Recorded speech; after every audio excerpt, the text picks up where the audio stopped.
খাগড়াছড়িতে অপহরণের মাত্র ৭ ঘণ্টার মধ্যেই এক স্কুল ছাত্রকে উদ্ধার করেছে সেনাবাহিনী।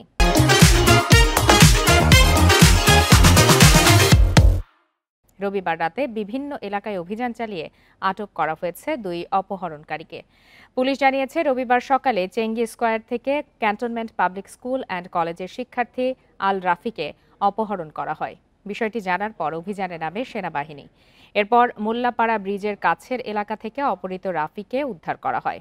আটক করা হয় অপহরণকারী বাদশা মিয়াকে। পরে তার দেয়া তথ্য অনুযায়ী পানছড়ি বাজার থেকে আরেক অপহরণকারী কামরুল ইসলামকে আটক করা হয়। এরপর রবিবার রাতেই তাদেরকে পুলিশের কাছে হস্তান্তর করে সেনাবাহিনী।